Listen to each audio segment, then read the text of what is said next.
भेदथी भरेली भली अनंत अनंत नाय निक्षेपे व्याख्यानी छे।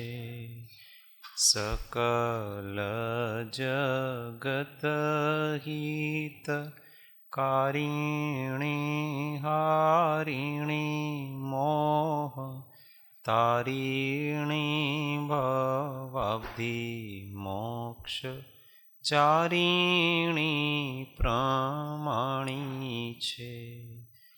उपमा आप्यानी जेने तमारा खवीते व्यर्थ आपवाथी निज मति मापाई में मानी छे। अहो राज चंद्र बाळ ख्याल नथी पामताय जिनेश्वर तणी वाणी जाणी तेणे जाणी छे। गुरुराज तणी जाणी तेणे जाणी। नत्वा जिनेन्द्रं गतसर्वदोषं सर्वज्ञदेवं हितदर्शकं च श्रीजैनसिद्धान्तप्रवेशिकेर्यं विरच्यते स्वल्पधियां हिताय विरच्यते स्वल्पधियां हिताय। ओ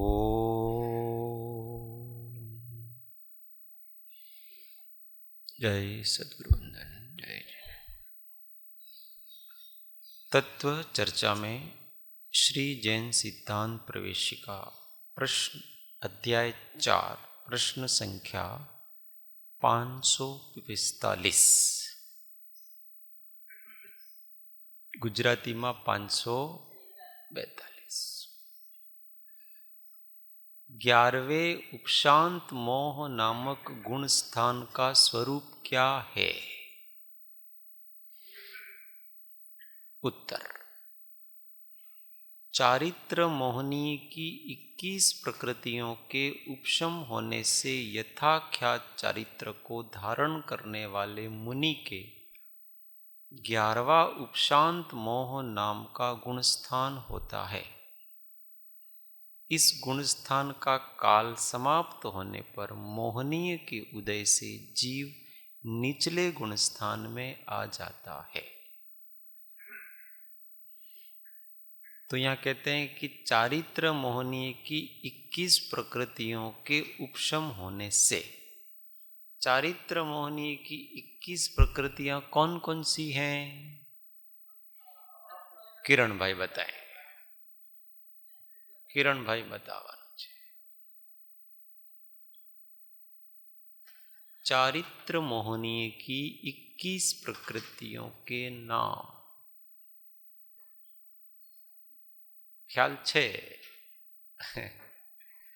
ख्याल छे पण तमने ख्याल छे एनो ख्याल नथी।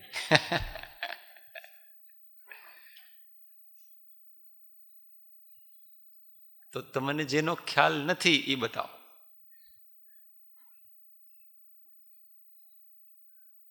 अच्छा, मोहनीय की अभी आपका ख्याल आ जाएगा। माइक लो हाथ में, तुम हाथ में माइक लेता शुरातन चढ़े बताने बोलो।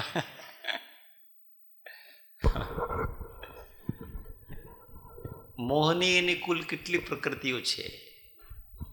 3 प्रकृतिओ। मोहनीय की बात कर रहे हैं हम, दर्शन मोहनीय की बात नहीं कर रहे। मोहनीय कर्म की कुल कितनी प्रकृतियां हैं?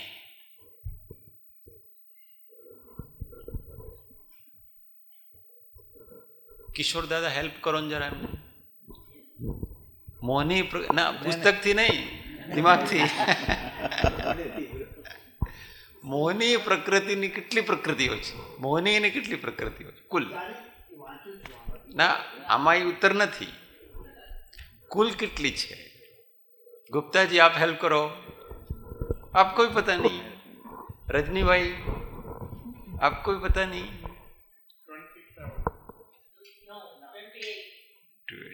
चलो आसपास आए। प्रफुल्ल भाई ने गलती सुधारी ली थी, सुधारा। तो मोहनी की कुल 28 प्रकृतियां हैं। कितनी बार सुना ये वाक्य? कम से कम यहां जो भी बैठे हैं उन्होंने 500 बार सुना। कितनी बार?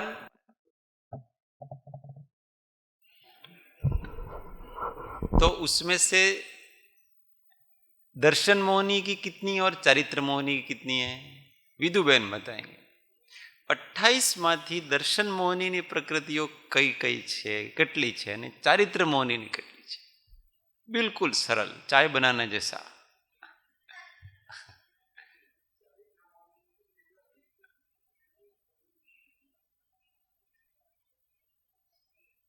हाँ, खाली संख्या ज बताओ, भले नाम ने बताओ चाले। चारित्र मोहनी કેટલી ने दर्शन मोहनी કેટલી? 28 माथी। हाँ, दर्शन मोहनी की 7, ये भी नहीं। चारित्र मोहनी ये नहीं, ऐसा वो भी गलत। वीणा बहन बताओ। 25। दर्शन मोहनी की 3, कौन कौन सी? मिथ्या, क्रम ऐसा है, मिथ्यात्व मोहिनीय, मिश्र मोहनी और सम्यक्त्व। और चारित्र मोहनी की 25 का नाम कौन बताएंगे? सुधाबा।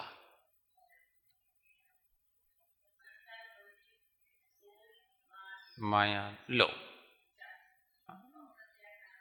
क्रोध, मान, माया, लो। क्रोध, मान, माया, लो। फिर संज्वलन, क्रोध, मान, माया, लो। फिर हास्य, रति, रति, शोक, भय, जुगुप्सा और 3 वेद। ये 25 प्रकृतियां हैं वो चारित्र मोहनी की। उसमें से जैसे सम्यक दर्शन होता है तो चारित्र मोहनी की 4 प्रकृतियां, अनंतानुबंधी, क्रोध, मान, माया, लो, उनका तो वहां उपशम अथवा क्षयोपशम अथवा क्षय चौथे गुण स्थान में ही हो जाता है। बाकी कितनी बची? 21 प्रकृतियां बची। अब उनका यहां उपशम करता है तो उसका नाम है उपशांत मोह गुण स्थान। अभी किरण भाई आ બધું તમને ખ્યાલ હતો કે नहीं? यस, ख्याल तो सबको है। अभी अपने थोड़ा अभिव्यक्त करने का भी रोज एक एक ना स्वाध्याय गोठववा પડશે। व्याख्यान આપવાનો પણ આપણને અભ્યાસ હોવો જોઈએ। શીખડાવે ને એને આમ તરત અભિવ્યક્તિનો અભ્યાસ થઈ જાય।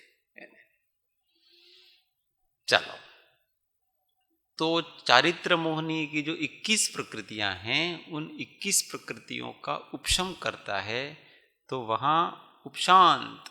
अब चारित्र मोहनी की कोई प्रकृति बाकी नहीं है, मोहनीय कर्म का बिल्कुल उदय नहीं है। तो कैसा हो जाता है? जैसा पानी ठहर जाता है। मोहनीय के कारण से विकल्प आता था। पानी में जैसे लहरें आती है ना, तरंग आती है, वैसे वो विकल्प मोहनीय के कारण से आता। अब मोहनीय है ही नहीं।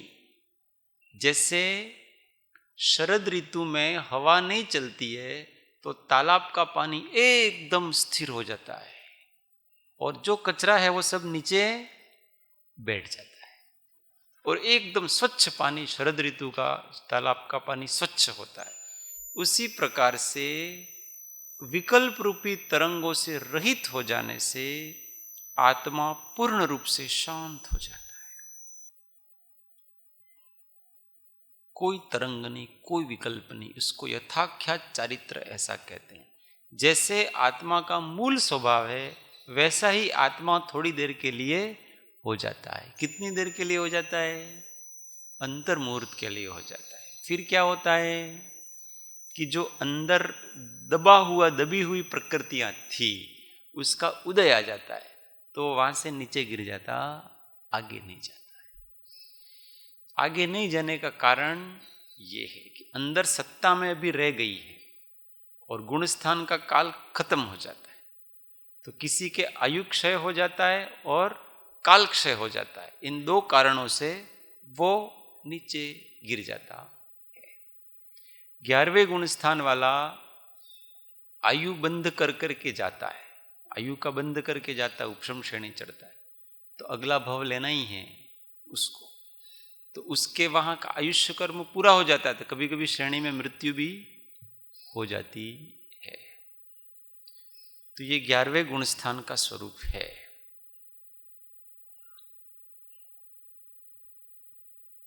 (546) जीव को 11वां गुण स्थान पूरा जितना भी संसार है ना, उस पूरे संसार में केवल 4 बार ये 11वां गुण स्थान आ सकता है। 4 बार मैक्सिमम ये उपशम श्रेणी चढ़ सकता है। इसके बाद वो नियम से क्षपक श्रेणी ही चढ़ेगा, ऐसा नहीं है।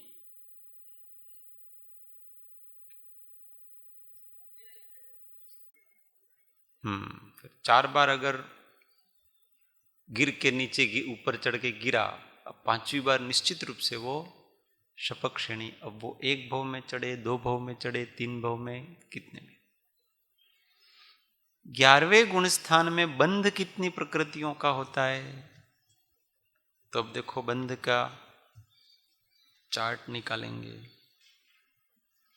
तो बंध रूप प्रकृतियां उपशांत मोह में, तो 17 - 16 = 1। 10वें गुण स्थान में 17 प्रकृतियों का बंध होता था। उनमें से विच्छुत्ति प्रकृति 16, अर्थात ज्ञानावरण की 5, दर्शनावरण की 4, अंतराय की 5, यशस कीर्ति की 1, उच्च गोत्र 1। इन सबको घटा देने पर शेष रही एकमात्र साता वेदनीय का बंध होता है। तो इसमें देखो कौन कौन सी प्रकृति। ज्ञानावरण की 5। अब 10वें गुण स्थान के बाद ज्ञानावरण कर्म बंधेगा नहीं, क्योंकि घाती कर्म का बंध होता है। वो जब तक कषाय रहती है तब तक ही घाती कर्म का बंध रहेगा, नहीं तो घाती कर्म को मोहनी के सद्भाव में ही ज्ञानावरण आदि का बंध होता है।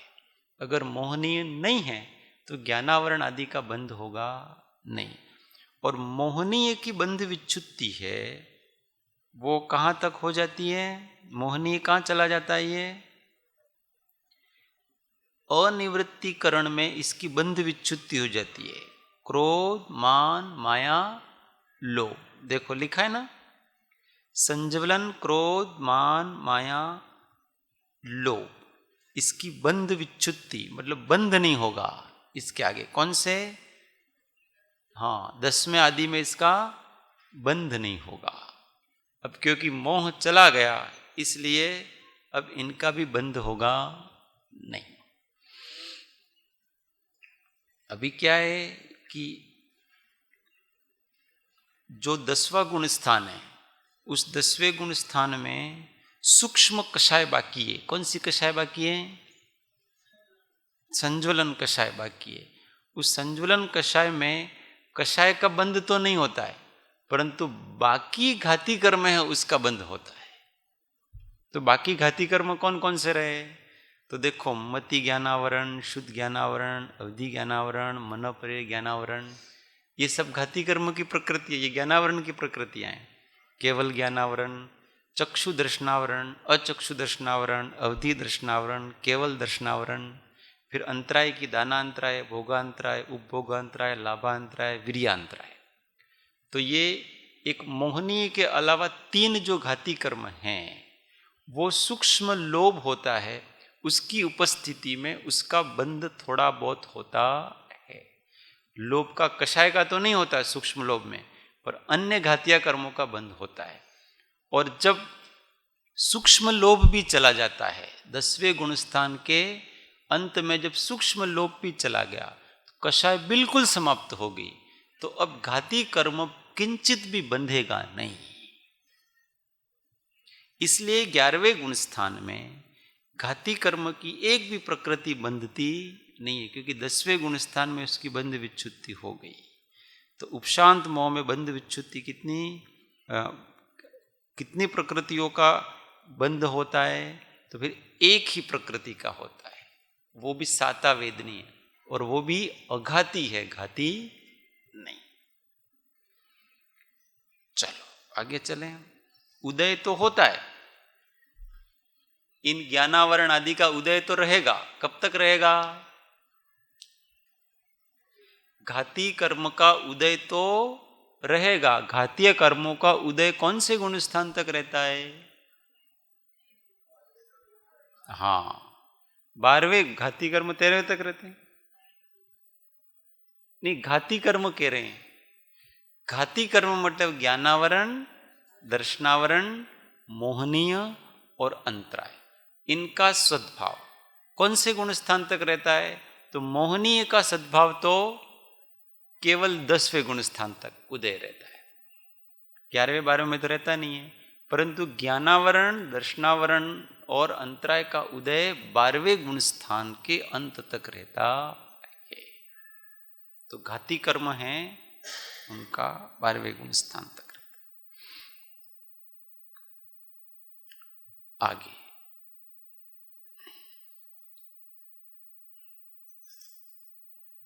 547, 11वें गुण स्थान में उदय कितनी प्रकृतियों का होता है? तो ये उदय का चार्ट निकालो। 10वें गुण स्थान में 60 प्रकृतियों का उदय होता है। उसमें विच्छुत्ति प्रकृति एक संज्वलन लोप को घटा देने पर 59 प्रकृतियों का उदय होता, क्योंकि 10वें गुण स्थान में संज्वलन लोभ का उदय था, अब वो चला गया। तो अब 11वें गुण स्थान में कितनी रह जाएगी? एक को घटाएंगे तो 59 प्रकृतियां रह जाती है। आगे 548, 11वें गुण स्थान में सत्व कितनी प्रकृतियों का होता है? सत्व मतलब सत्ता। तो 9वें और 10वें गुण स्थान की तरह द्वितीयोपशम सम्यक दृष्टि के 142 और क्षायिक सम्यक दृष्टि के 139 का सत्व रहता है। ये पहले जैसा ही इसमें भी चलेगा। 549, क्षीण मोह नामक 12वें गुण स्थान का स्वरूप क्या है और वह किसको होता है? अब 12वां गुण स्थान की बात चलेगी, 11वां हो गया।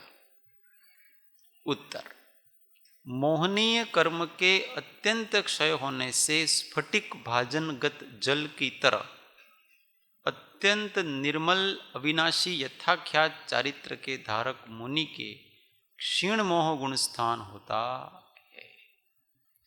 तो मोहनीय कर्म का जहां अत्यंत क्षय हो जाता है, तो स्फटिक भाजनगत, स्फटिक मतलब कोई पात्र हो, कैसा हो? स्फटिक जैसा, एकदम शुद्ध, आर पार दिखे, कुछ भी गंदगी नहीं है, न अंदर है, न अंदर छिपी हुई है, न उद्यागत है।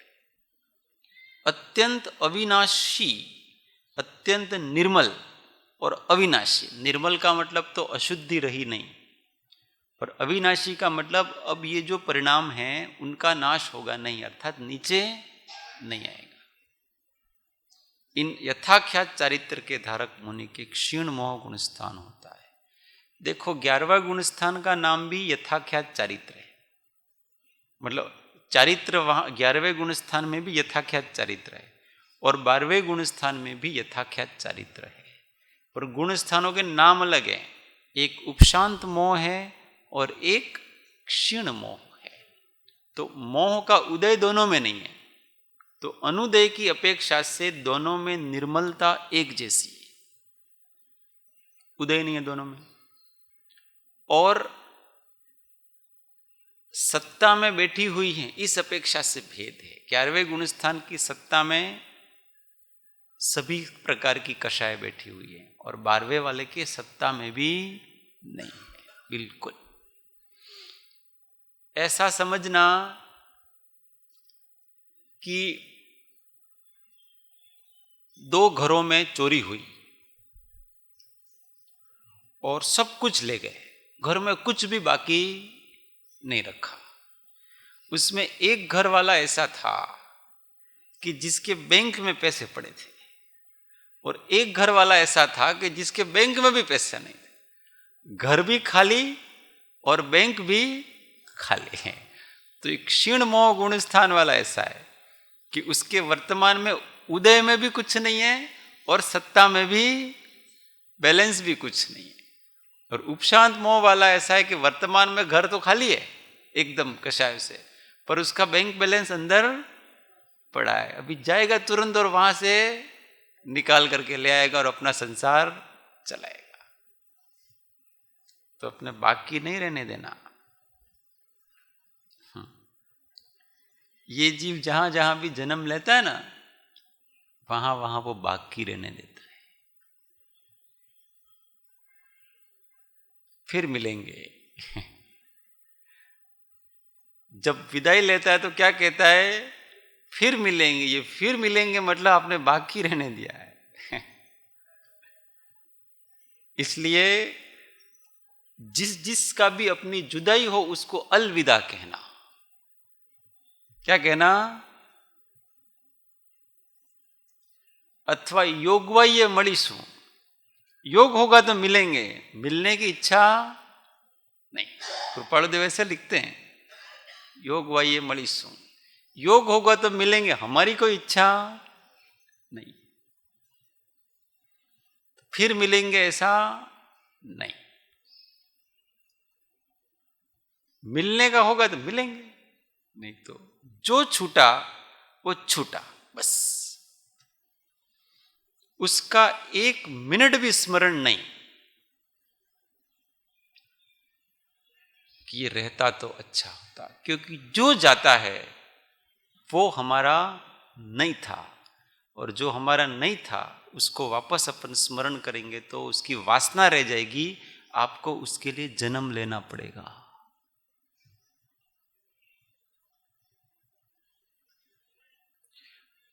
आचार्य महाराज कहते हैं, अविद्वान पुद्गल द्रव्यस्य यो भी नंदती तस्य तत् न जंतु जातो सामीप्यम चतुर्गतिषु मंचती। अविद्वान मतलब जिसको बुद्धि नहीं है, वो व्यक्ति पुद्गलों को देख करके अभिनंदित होता है, उसका स्वागत करता है पुद्गल का, तो वो पुद्गल उसको चारों गतियों में उसको छोड़ता ही नहीं। आप जिसको देख करके खुश होंगे वो आपको भविष्य में मिलेगा निश्चित, क्योंकि आपने उसको चाहा। चाहत का फल आफत है। चाहत का फल क्या है? आफत है। वो मिलेंगे, गले में पड़ेंगे ही पड़ेंगे, आपको नहीं चाहिए तो भी पड़ेगी। इसलिए जो छूटा सो छूटा, एक भी आंसू नहीं बहाना किसी के लिए। हमारे आंसू बहते हैं, इसका अर्थ क्या है कि अभी उसकी वासना, ये क्यों छूटा, ये नहीं छूटना चाहिए था। इसलिए ज्ञानी लोग होते हैं, किसी के वियोग होने से आंसू नहीं बहाते, दृढ़ वैरागी होकर के रहते, गंभीर होकर के रहते, जितना था उतना, और जब तक है तब तक प्रेम से रहे, और गया सो गया। ये सब सीखना इसलिए है।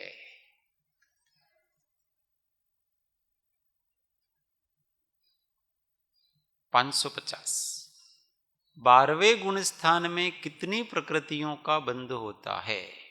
उत्तर, एक सातावेदनीय मात्र का बंध होता है। 11वें की तरह इसमें भी समझे। ये सातावेदनीय ठेठ कहां तक चलेगा? 13वें गुण स्थान तक चलेगा। 551 12वें गुण स्थान में उदय कितनी प्रकृतियों का होता है कि ज्यादा लगे इसमें? तो 11वें गुण स्थान में 59 प्रकृतियों का उदय होता है, उनमें से वज्र नाराज और नाराज इन दो विच्छुत्ति प्रकृतियों को घटाने पर शेष 57 प्रकृतियों का उदय होता है। दो प्रकृतियां और घट गई। 552। 12वें गुणस्थान में सत्व कितनी प्रकृतियों का रहता है? उत्तर, 10वें गुणस्थान में क्षपक श्रेणी वाले की अपेक्षा 102 प्रकृतियों का सत्व है। उनमें से विच्छुत्ति प्रकृति संजुलन लोभ को घटा देने पर शेष रही 101 प्रकृतियों का सत्व रहता है। 553। ये सब चार्ट में है इसलिए अपने विश्लेषण नहीं कर रहे। सयोग केवली नामक 13वें गुणस्थान का स्वरूप क्या है और वह किसके होता है? तो घातिया कर्मों की 47 प्रकृतियों को प्रश्न नंबर 239 में है।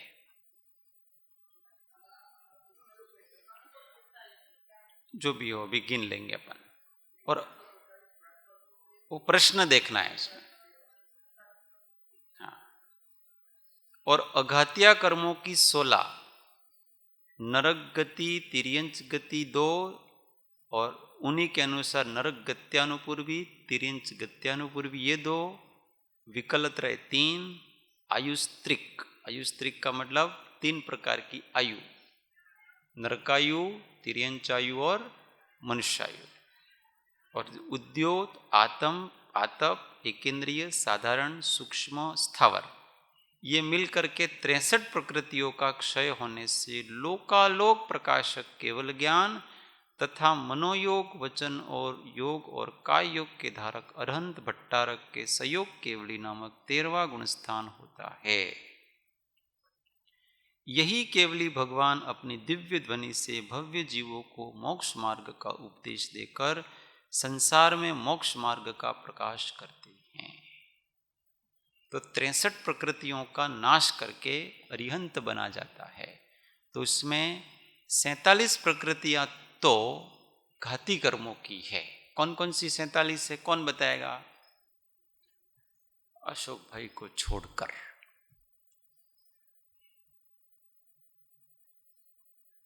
આપણે માળા ગણીએ, દિવાળી અત્યારે ગઈ ને, હે ને?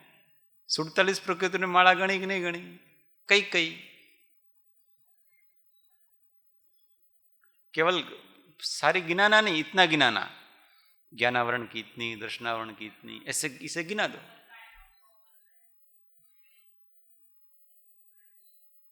चलो माताजी, घाती कर्म की कितनी प्रकृतियां हैं? घाती कर्म किसको कहते हैं?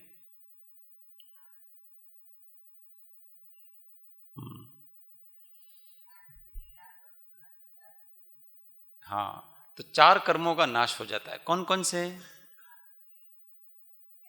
ज्ञानावरण, दर्शनावरण, मोहनीय, अंतराय। वेरी गुड, बहुत अच्छा। अब ज्ञानावरण की उत्तर प्रकृतियां कितनी हैं? ज्ञानावरण की कितनी है? 5। दर्शनावरण की कितनी है? 9। मोहनीय की कितनी है? 28। और अंतराय की कितनी है?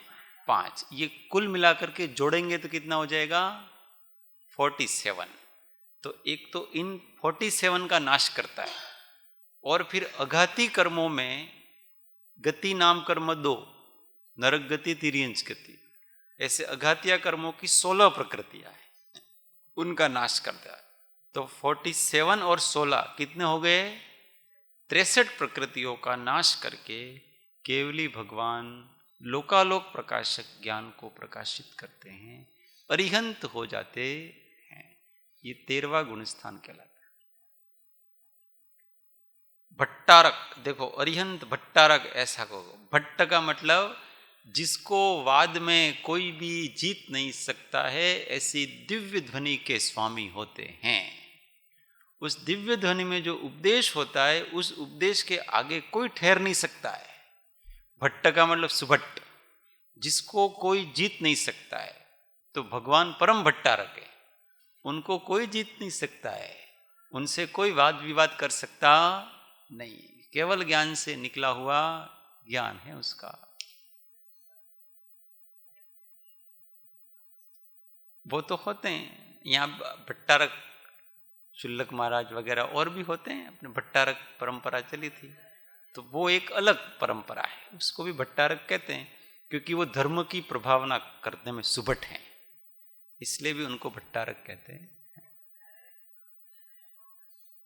हाँ, वो प्रभावना करने के लिए बनते हैं धर्म की, तो उनको क्या है कि थोड़े बहुत छूटछाट होती है, कि नियमों में छूटछाट होती है, विदेश में भी जा सकते हैं, गाड़ी का उपयोग कर सकते हैं, ये सब कर सकते हैं, इसलिए उनको भट्टारक कहते हैं। हाँ, वो भगवा कपड़ा भी पहनते हैं, भगवा कपड़ा पहनते हैं, इस प्रकार से होता है। ऐसा कहा जाता, किंवदंती ऐसी है।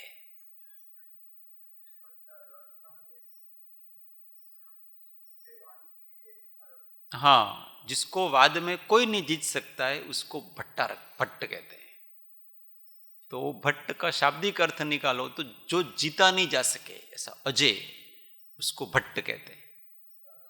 तो भट्ट से भट्टारक बन गया, सुभट्ट ऐसा कहते हैं ना, सुभट्ट। 554 13वें गुण स्थान में बंध कितनी प्रकृतियों का होता है? एकमात्र सातावेदनीय का बंध होता।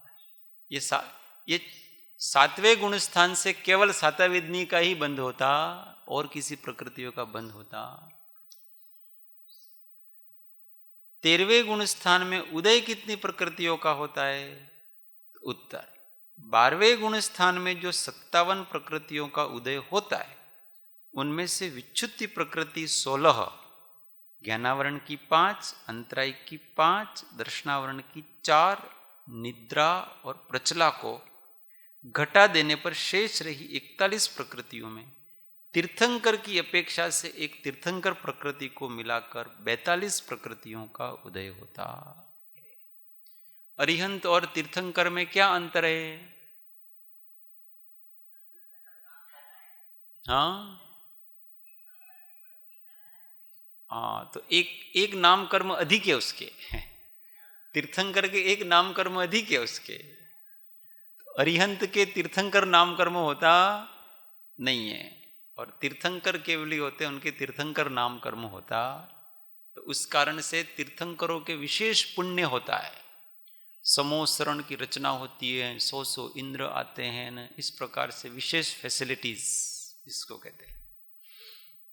परंतु आप दूसरी दृष्टि से हम देखें तो अरिहंत और तीर्थंकर, तीर्थंकर भी अरिहंत तो होते ही हैं, परंतु जो सामान्य केवली अरिहंत हैं उसकी एक कर्म प्रकृति कम है, और तीर्थंकर की एक कर्म प्रकृति ज्यादा है। तो भारी कौन दोनों में? दोनों में से भारी कर्म कौन? तीर्थंकर, क्योंकि इसके अभी एक उपाधि बाकी है उसकी। अभी उनको गांव गांव जाना है, शहर शहर जाना है, और जा करके लोगों को उपदेश देना, और सामान्य केवली कहीं नहीं ठहरे हुए और केवल ज्ञान हो जाता है, मस्त है, कोई झंझट नहीं। वधारे पुण्य करवा नहीं, ऐसा नहीं करना हो कभी। हमेशा पुण्य भाव रखना। हमेशा क्या भाव रखना? पुण्य का भाव रखना, परंतु पुण्य की सामग्री को भोगने के भाव नहीं रखना। पुण्य का भाव रखना, पर पुण्य की सामग्री को भोगने का भाव।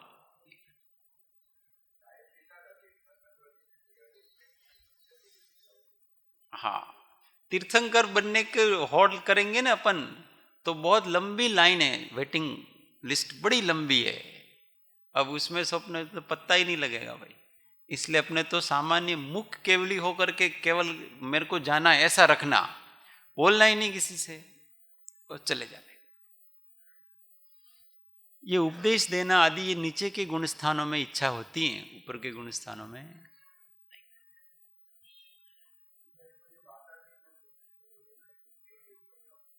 હા મુખ કેવલી થઈને જવું છે, સારું છે, सारू है। ऐसी जो भावना करता है उसी के दिव्य ध्वनि छूटती है। जिसको किसी को उपदेश देने की भावना नहीं, अपने अपने साधना करने, उसको ऐसे विशिष्ट पुण्य का बंध होता है कि उसके उपदेश से हजारों लाखों, और जिसकी इच्छा होती है ना मैं इसको उपदेश दूं, मेरे को ये करूं, तो वो पाप का बंध कराती है, क्योंकि वो लोकेशना है। क्या है? लोकेशना। किसी भी प्रकार की इच्छा लोकेशना है, और लोकेशना पाप है। समझ में आवे छे? कल मोक्ष मार्ग प्रकाशक में दानांतराय कर्म और उसकी प्रवृत्ति, तो उसमें स्पष्ट रूप से लिखा कि जीव को 5 प्रकार का दानांतराय कर्म, दान, लाभ, भोग, उपभोग और वीर्य, तो मोह के उदय से उसको दान, लाभ, भोग, उपभोग आदि करने की इच्छा होती है। किसके उदय से होती है? मोह के उदय से। हमको कुछ दान करने की भी इच्छा हो रही है, तो उसमें कौन सा कर्म कारण है? मोहनीय कर्म है, तो ही हम किसी को देने की कुछ इच्छा होगी, किसी का भला करने की इच्छा होगी। मोहनीय कर्म नहीं है तो आपको किसी का भी भला करने की इच्छा होगी नहीं। इसलिए केवली भगवान के मोहनीय कर्म नहीं है, उनको किसी का भला करने की इच्छा नहीं है, पर पहले उनकी इच्छा थी, इसलिए वो कर्म बंधा। इसका मतलब जहां मोहनीय कर्म निमित्त पड़ता है, तो मोहनीय कर्म के कारण से वो इच्छा पैदा हो रही है, तो वो इच्छा पाप है कि पुण्य रूप, ये बताओ। इच्छा है वो पाप रूप है कि पुण्य रूप है? मोहनीय कर्म है वो पूरा का पूरा पाप रूप है। मोहनीय की कोई प्रकृति ऐसी नहीं है कि जो पुण्य रूप हो। घाती कर्मों की कोई प्रकृति ऐसी नहीं है कि जो पुण्य रूप हो। वो तो राग का मतलब मंद कषाय, उस मंद कषाय में अघातिया कर्मों की पुण्य प्रकृतियों का अनुभाग ज्यादा पड़ता है, तो साता वेदनी बंधती है ज्यादा। परंतु उसके साथ साथ वापस मोहनी भी, ज्ञानावरण का भी बंद हो रहा है, दर्शनावरण का भी बंद हो रहा है, मोहनी का भी बंद हो रहा है, ये सब बंद।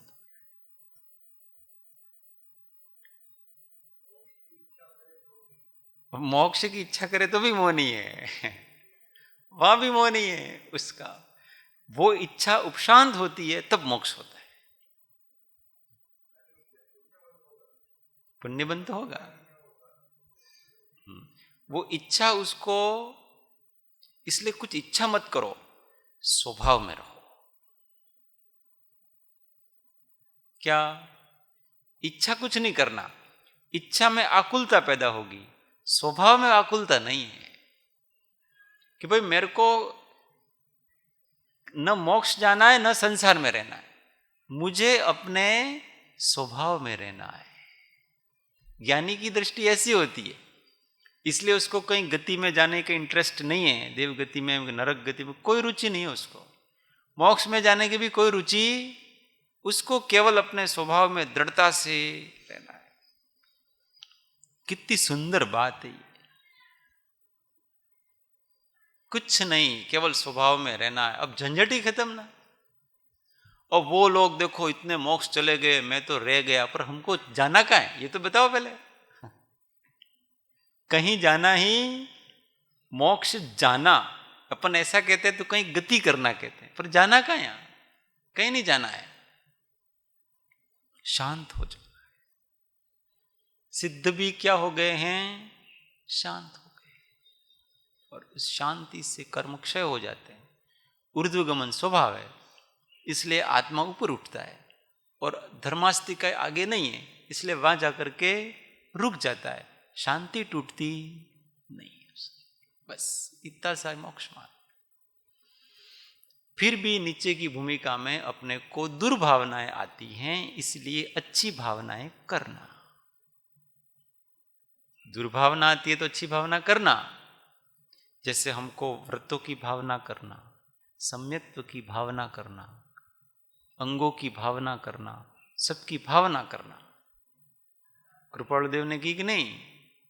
क्या रे थई शू बायांतर निर्ग्रंथ जो सर्व संबंधन बंधन तीक्षण छेदिने विचरशुं कव महत पुरुष ने पंथ जो अपूर्व अवसर एवो क्या रे आ। इच्छा और भावना, इन दोनों में अंतर है। इच्छा है वो हमेशा लौकिक होती है और भावना हमेशा पारमार्थिक होती है। भावना में कोई स्वार्थ नहीं है, लौकिक स्वार्थ। इच्छा में लौकिक स्वार्थ होता है। निदान है वो इच्छा है और निदान रहित भाव है वो भावना कहलाती है। इसलिए आत्म भावना भावता जीव लहे केवल क्या, वहां भावना है मुख्य रूप से, और मुख्य पुरुषार्थ वही है जीव का, भावना। तो भावना करनी अपने को, अच्छा अपने हाथ में भावना के अतिरिक्त तो और कुछ भी नहीं। अच्छी भावनाएं, मैत्री भावना करो, बारह भावना करो, स्वभाव में ठहरने की भावना करो। दिन भर ऐसे भावना करते जाओ कि मेरे को अपने शांति को बनाए रखना है, मेरे को शांत रहना है, हमेशा गंभीर रहना है, हमेशा नम्र बन के रहना है, सरल बन के रहना है, सत्यनिष्ठ होकर के रहना है, संतोषी होकर के रहना है, परितृप्त रहना है, मुझे किसी को दुखी नहीं करना है, कोई मेरे से कष्ट नहीं हो, मेरे सब जीवों से मैत्री हो, ऐसी भावनाएं करते रहने का है। यही अपना पुरुषार्थ है। ऐसी भावनाएं नहीं करेंगे तो संसार की भावनाएं चुपके से आ जाती हैं। अगर हम ऐसे निष्क्रिय करके बैठे रहेंगे तो दूसरी भावनाएं तो आ जाएंगी। इसलिए ऐसी भावनाएं करना, हमेशा मन को कभी भी पवित्र भावनाओं से खाली नहीं छोड़ना। पवित्र भावनाएं हमेशा करते ही रहना चाहिए, बिना किसी आकुलता के। फिर देखो वो भावना करते करते अपनी जबरदस्त विशुद्धि होती है अंदर, फिर ध्यान लगता है। ध्यान क्या है वो तब पता पड़ेगा जब हम तीव्र भावनाएं करने लगेंगे, तब उससे विशुद्ध होगी, तब आत्मा क्या है वो भी पता पड़ेगा।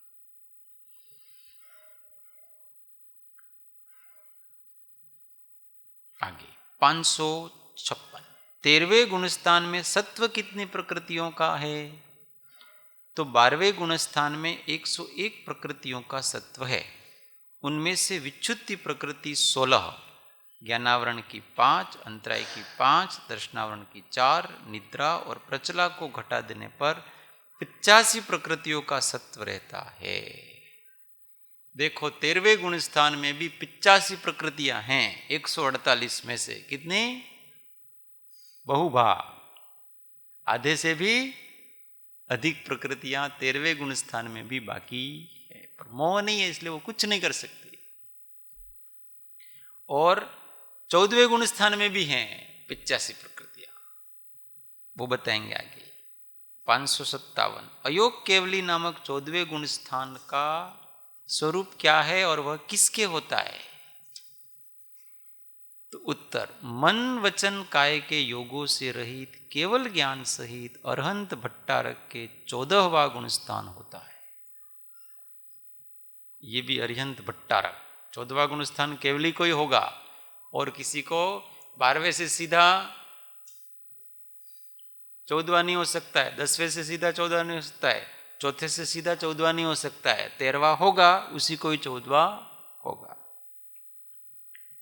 इस गुण स्थान का काल अ, ई, उ, री, लृ, इन 5 रस्व, ये ई बड़ा हो गया, छोटा एक्चुअली, अ, ई, उ, री, लृ, इन 5 रस्व स्वरों के उच्चारण करने के बराबर है। मतलब इनका उच्चारण करते हैं तो कितनी देर लगती है? उतनी देर तक ही 14वां गुण स्थान रहता है, और ये सारी 85 प्रकृतियां हैं उनका नाश हो जाता है। अपने गुणस्थान काल के द्विचरम समय में, मतलब सेकेंड लास्ट समय में, सत्ता की 85 प्रकृतियों में से 72 प्रकृतियों का नाश कर देता है, और चरम समय में 13 प्रकृतियों का नाश करके अरिहंत भगवान मोक्ष धाम को पधारते हैं, वैकुंठ में चले गए। अब कभी वापस आएंगे नहीं। ये भी अ ई उ री रू अपन बोलते हैं वो नहीं, इतना समय नहीं। गणधर देव बोलते हैं वो, गणधर बहुत फास्ट बोलते हैं। कितना फास्ट बोलते हैं गणधर देव कि सुन करके भी आश्चर्य होगा। द्वादशांग पुरी, 12 अंग 14 पूर्व, इसको स्पष्ट अक्षरों में अंतर मुहूर्त में पारायण कर लेते हैं गणधर। कितने में? अंतर मुहूर्त में स्पष्ट अक्षरों में, जिसमें लाखों करोड़ों करोड़ों शास्त्र हैं। ये समय सार है ना, ऐसे करोड़ समय सार लगा लो आप, ज्यादा। इतना द्वादशांगी के अक्षर है। इन सब का वो पारायण, इन सब की आप श्लोक बनाओ, गाथाएं बनाओ, तो इन सब का पारायण वो स्पष्ट अक्षरों में गणधर देव अंतर मुहूर्त में कर लेते हैं। जैसे अपन आत्मसिद्धि का करते हैं ना, कितनी देर में कर लेते हैं। कोई बहुत फास्ट हो तो 5 मिनट में भी कर लेता है, 10 मिनट में भी कर लेता है, कोई 15 मिनट में करता है, कोई 20 मिनट में करता है, स्पष्ट अक्षरों के साथ। ऐसे गणधर देव कर लेते हैं। तो गणधर देव जब अंतर मुहूर्त में द्वादशांगी का पारायण करते हैं, तो वो गणधर देव को अ ई उ री रू बोलने में कितना समय लगता होगा? बस उतने समय मात्र के लिए 14वां गुण स्थान होता है। ऐसा समझ। द्विचरम का मतलब 14वें गुण स्थान का अंतिम समय है, उसको चरम समय कहते हैं। और उसके पहले वाला समय वो द्विचरम, सेकंड लास्ट। 558 14वें गुण स्थान तक तो वो यही है, मध्यलोक में ही है 14वें गुण स्थान। और जैसे ही 14वां गुण स्थान पूरा होता है, एक ही समय में वो वहां पहुंच जाती है। वो अलग प्रकार की गति होती है, अविग्रह जीवस्य, अविग्रह गति होती है, एक साथ चढ़ते। जिसमें मोड़ा लेना पड़ता हो तो वहां 2 समय लगे, मोड़ा लेना पड़ता नहीं है, सीधा सीधा।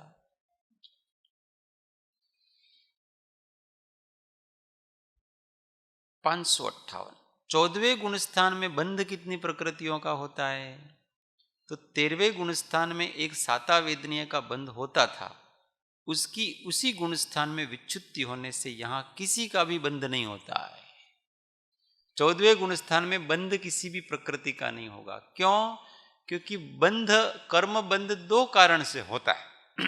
कौन कौन से 2 कारण से होता है? कषाय और योग, इन 2 से होता है। तो 14वें गुण स्थान में न तो कषाय है और न ही योग है। वहां मन वचन काय के योग भी नहीं है और कषाय तो बिल्कुल ही नहीं। 13वें गुण स्थान में कषाय नहीं था पर योग था, इसलिए साता वेदनी का बंध होता था। अब यहां कषाय भी नहीं और योग भी, शरीर है, मन है, वचन योग भाषा वर्गणा भी है और काय भी है, परंतु योग नहीं है। बात समझ में आ रहा है? शरीर है, द्रव्य मन भी है, भाषा वर्गणा के पुद्गल भी हैं उसके पास, सब कुछ है, परंतु उनका स्पंदन बिल्कुल नहीं। 14वें गुण स्थान, 14वां गुण स्थान शरीर सहित है।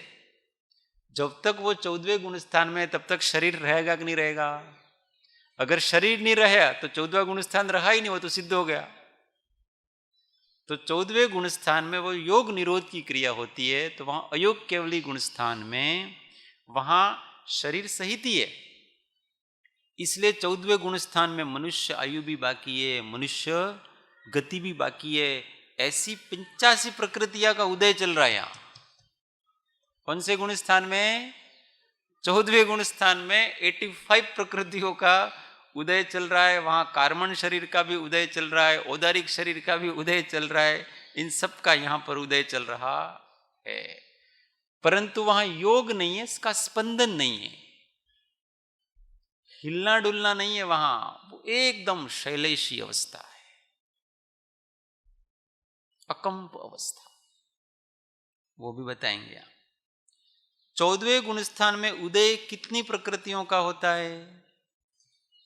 13वें गुणस्थान में जो 42 का उदय होता है उनमें से विच्युति प्रकृति 30 को वेदनीय, 1 वज्र ऋषभ नारासनन, 1 निर्माण, स्थिर अस्थिर, शुभ अशुभ, सुस्वर दुस्वर, प्रशस्त विहायोगति अप्रशस्त विहायोगति, औदारिक शरीर औदारिक अंगोपांग, तेजस शरीर कार्बन शरीर, समचतुर संस्थान, निग्रोध, स्वाति, कुब्जक, वामन, हुंडक, स्पर्श, रस, गंध, वर्ण, अगुरु लघुत्व, उपघात, परघात, उच्छ्वास और प्रत्येक को घटाने पर शेष रही 12 प्रकृतियां, इसमें कौन कौन सी? वेदनीय की एक, कोई भी असाता वेदनीय भी हो सकती है और साता वेदनीय। देखो 14वें गुण स्थान में असाता वेदनीय का उदय भी हो सकता है अथवा साता का भी उदय हो सकता। उदय है, बस कुछ नहीं होता है कुछ नहीं है, पर उस समय वो 5 रस्व स्वर बोलो, उतने समय भी वो गुणस्थान तो है ही ना उतने समय उदय है किसी भी एक वेदनीय का। फिर मनुष्य गति का भी उदय रहता है, मनुष्य आयु का भी उदय है उसके, क्योंकि वो 14वें गुणस्थान में तो मनुष्य ही है ना, सिद्ध नहीं हुआ है।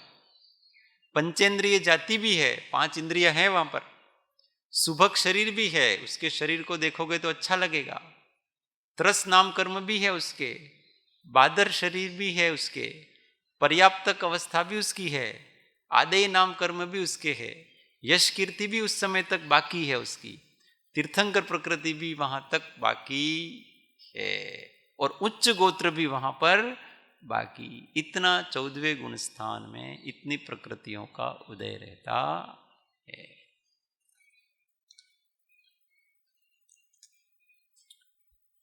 चौदहवें गुण स्थान में सत्व कितनी प्रकृतियों का रहता है? देखो उदय इतनी प्रकृतियों का रहता है और सत्ता तो 85 प्रकृतियों की रहती है। उदय 12 का रहा यहां बताया, और सत्ता कितने की है? 13वें गुण स्थान की तरह इस गुण स्थान में भी 85 प्रकृतियों का सत्व है। यहां पर 82 लिख दिया है किसी ने, आपके कितना है गुजराती में? हाँ, परंतु द्विचरम समय में 72 और अंतिम समय में 13 प्रकृतियों का सत्व नष्ट करके अरिहंत भगवान मोक्ष पदार्थ हैं। तो परंतु उसके पहले द्विचरम के पहले तक तो 85 प्रकृतियों का उदय उसके मतलब सत्व उसके रहता है। देखो तो 14वें गुण स्थान में बंध कितनी प्रकृतियों का होता है? एक का भी नहीं। उदय कितनी प्रकृतियों का रहता है? नहीं, 42 नहीं, मात्र 12 है ना। और सत्व कितनी प्रकृतियों का रहता है? 85। समझ में आ गया? 14वें गुण स्थान में उदय कितनी प्रकृतियों का है? 12 का। बंध कितनी प्रकृतियों का है? 0। और सत्व कितनी प्रकृतियों का है? 85 प्रकृतियों का सत्व। इस प्रकार से इस गुण स्थानों की व्यवस्था है। विशेष जानने के लिए ये चार्ट को देखें, बार बार पढ़ें, किस गुण स्थान में क्या अवस्था बन रही है उसको देखें। तो उदय 12 का ही है और सत्ता 85 की है, तो बाकी के उदय के बिना वो नष्ट हो जाते हैं। उदय होना पड़ता है न नष्ट होने के लिए उसको? नहीं, वो उसका प्रदेशोदय करके नष्ट कर देते हैं। तपस्या के योग निरोध की क्रिया हो जाती है तो उसका विपाक का उदय नहीं आता है और प्रदेशोदय करके उसको निकाल देते हैं। प्रदेशोदय क्या है? वो प्रश्न तो था। प्रदेशोदय का मतलब ऐसा होता है कि वो प्रकृति अपना फल नहीं देती है, बिना फल दिए ही केवल शुष्क परमाणुओं को निकाल देता है, उसमें से रस को खत्म करके अनुभाग को खत्म कर दिया जाता है और उसको निकाल दिया जाता है। जैसे चने होते ना, तो उसमें से चना निकाल दिया और छिलका रह गया और छिलका छिलका बाहर फेंक दिया। उसी प्रकार से कर्म के अंदर जो रस है, अनुभाग है, फल देने की शक्ति है, वो तप के द्वारा खत्म कर दी। अब केवल शुष्क परमाणु उदय में आकर के चले जाते हैं। इसका नाम प्रदेशोदय कहलाता है, विपाक उदय नहीं होता।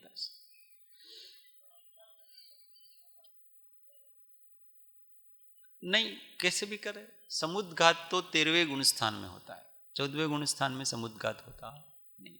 वहां तो योग निरोध करके करता है, सब योगों का निरोध कर देते हैं, तो नया तो बंद हुआ ही नहीं उसके।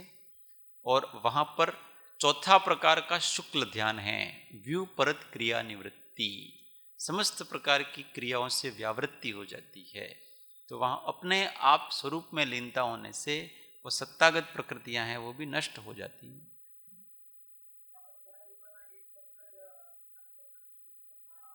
सब के, हाँ, ये नाना जीवों की अपेक्षा बताई है, किसी के कोई कम, किसी को कोई ज्यादा, पर 13वें और 14वें गुण स्थान की तो एक जैसी ही रहती, सबके समान रहती।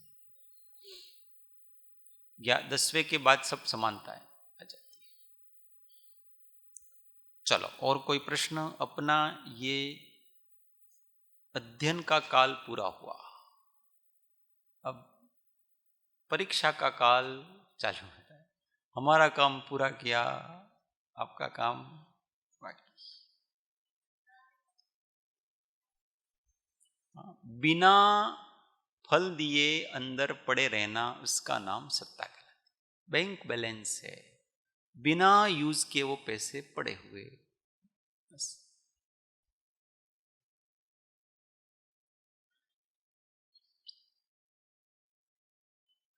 पर इसका अर्थ ये नहीं है कि वो आत्मा के ऊपर आवरण रूप नहीं है, ऐसा नहीं है।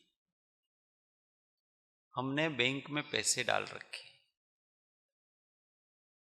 तो उसका परिग्रह का पाप हमको चढ़ता है कि नहीं चढ़ता? हम कुछ भी उपयोग नहीं करते उसका, और जीवन में कभी भी नहीं करेंगे हम उसका, तो भी परिग्रह का पाप लगता है कि नहीं लगता है? उसी प्रकार से सत्ता में पड़ी हुई प्रकृतियां हैं। तो इसका मतलब कर्म बंध की 10 अवस्थाओं में एक सत्व है, वो आत्म प्रदेशों के साथ लगी हुई है। और जब तक आत्म प्रदेशों के साथ कर्म रूप में लगी हुई है, भले उसका फल नहीं हो तो भी वो जीव को सिद्ध नहीं होने देती। जीव के सिद्धत्व स्वभाव को वो रोक देती है। इसलिए समस्त सत्ता नष्ट हो जाएगी, तब जाकर के चेतन सत्ता प्रकट होगी। उसके पहले कर्म सत्ता जब नष्ट होगी तो चेतन सत्ता प्रकट होगी। तो अपने ये सब जान करके, इस कर्मों को, उसके स्वभाव को जान करके अपने स्वभाव को जाने। कर्म प्रकृतियों को जान करके क्या करना? अपने को, अपने स्वभाव को जाने और फिर अपनी शक्ति को तोलें। शत्रु को मारना हो तो क्या करना पड़ता है? सबसे पहले शत्रु के स्वभाव को, उसके बलाबल को, उसकी शक्ति को जानना पड़ता है। ऐसे कर्मों की शक्ति को हम जानें, उसके स्वभाव को जानें, किस किस प्रकार से उदय में आते हैं, किस किस प्रकार से वो काम करते हैं, और सबको जान करके अब अपने को कैसे सावधान रहना है शत्रुओं से, ये करें।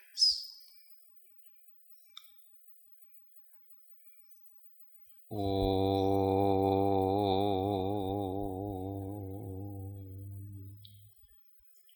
सुखधाम अनंत सुसंत चहि, दिन रात्र रहे तध्यान मही।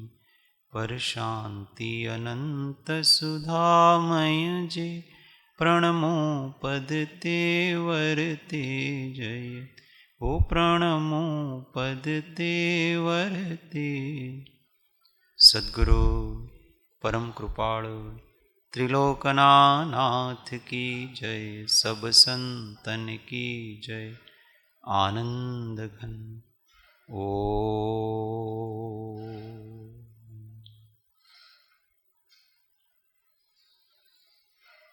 जय सद्गुरु वंदन।